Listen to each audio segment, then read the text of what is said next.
हमारे निज़ाम शमसी का चौथा सैयारा है, बल्कि इंसानी तख़य्युल और तहक़ीक़ात की एक बड़ी दलील भी है।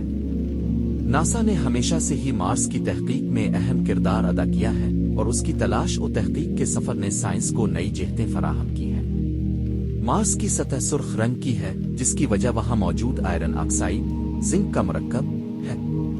ये सैयारा हमें निहायत दिलचस्प मनाजिर जैसे कि बड़ी वादियाँ, अमीर गड़े और बर्फ के ग्लेशियर्स भी पेश करता है। तारीख में तकरीबन 5000 साल पहले से इंसान ने इस सैयारे के बारे में सोचना शुरू किया।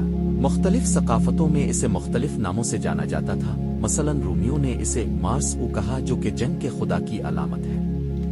1970 की दहाई में नासा ने अपनी मुहिम्मात का आगाज किया, जब पहली बार वैक्यूम परवाजों के जरिए मार्स की सतह की तस्वीर हासिल की गई। इसके बाद मार्स एक्सप्रेस और मार्स रोवर जैसे मिशंस ने इस सैयारे की सतह का करीब से जायजा लिया। इन मिशंस ने इस बात की तस्दीक की कि मार्स पर कभी पानी मौजूद था। इसके बाद मार्स साइंस लेबोरेटरी का आगाज हुआ, जिसमें क्यूरोसिटी रोवर ने बड़ी कामयाबियां हासिल की। ये रोवर कई सालों तक मार्स की सतह पर चला, मुख्तलिफ अनासिर की तहकीक की और पानी की मौजूदगी के आसार दरियाफ्त किए।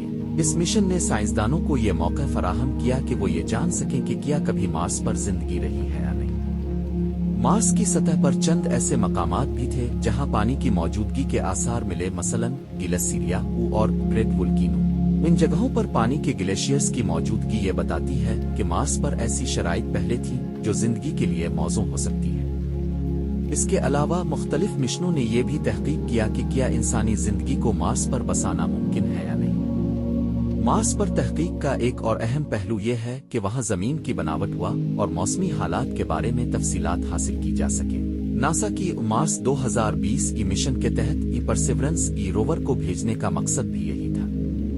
परसिवरेंस ने अपनी राह में आने वाली रुकावटों का सामना किया और मुख्तलिफ तजुर्बात किए ताकि ये जान सकें कि क्या मार्स की सतह पर जिंदगी को बढ़ाने के लिए मुनासिब शराइत मौजूद है। इस तहकीक के दौरान साइंसदानों ने देखा कि मार्स की हवा में कार्बन डाइऑक्साइड की बड़ी मिकदार मौजूद है, जो कि ज़रख़ीज़ी की अलामत हो सकती है। इसने ये भी इशारा दिया कि हम शायद मरीख की हवा को तब्दील करके इसे इंसानी जिंदगी के लिए काबिल कबूल बना सकते हैं। मार्स पर मौजूद कई जगहों पर साइंसदानों ने मीथेन की मौजूदगी का भी सुराग लगाया। मीथेन का ऐसा होना भी जिंदगी की अलामत समझा जा सकता है, क्योंकि जमीन पर मीथेन की पैदाइश अक्सर जानदारों की सरगर्मियों के नतीजे में होती है। ये मालूम करना कि आया ये मीथेन मुतबादिल कुदरती जराए से आई है, साइंसिस के लिए एक बड़ा चैलेंज है। नासा के मिशन आर्टेमिस का मकसद सिर्फ चांद तक महदूद नहीं, बल्कि इसके बाद मार्स की तरफ भी तवज्जो देना है। ये मिशन इंसानी टेक्नोलॉजी, रिसर्च और तजुर्बात का मजमुआ है, जिसका मकसद मुस्तकबिल में इंसानों को मार्स पर भेजना है। ये इंसानी रहाइश के लिए पहले से तयशुदा स्ट्रक्चर, तवानाई के जराए और जिंदगी के लिए साजगार माहौल की तश्कील पर मरकूज है। मार्स की कहानी के एक दिलचस्प पहलू ये है कि मुख्तलिफ ममालिक ने भी इस सैयारे की तहकीक में दिलचस्पी दिखाई है। चीन, यूरोप और मुत्तहिदा अरब अमारात जैसे ममालिक ने अपने मिशंस को कामयाबी से अंजाम दिया। तमाम बैन अल-अक़वामी ताउन ने इस बात की तस्दीक की कि इंसानी सवालात और मार्स की तलाश में हमारे मकासद मुश्तरक हैं। जब हम मार्स की कहानी का जायजा लेते हैं तो ये वाज़ेह होता है कि ये सैयारा सिर्फ फिजिकल साइंसी तहकीक का मौजू नहीं, बल्कि ये इंसानियत के सवालात, इसकी तख़य्युलाती क़ुव्वत और कशिश का एक ज़रिया भी है।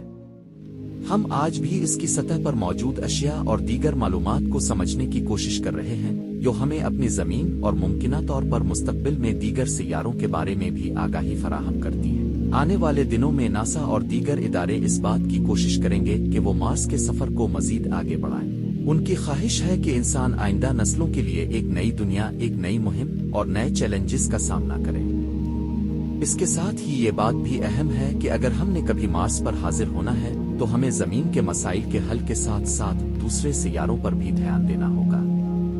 मार्स की कहानी हमेशा हमें सिखाती है कि इंसानी हौसले और तख़य्युल की कोई हद नहीं। इस सैयारे के हर नए मिशन के साथ ही हमें ये याद दिलाया जाता है कि तहक़ीक़ात की कोई इंतहा नहीं और इंसान हमेशा नए सवालात के जवाब तलाश करता रहेगा।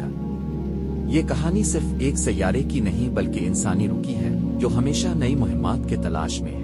इस तरह नासा की मार्स की दास्तान न सिर्फ साइंस की तारीख का एक हिस्सा है, बल्कि इंसानी तलाश की कहानी भी है, जो मुस्तकबिल में हमारे सफर की अक्कासी करती है।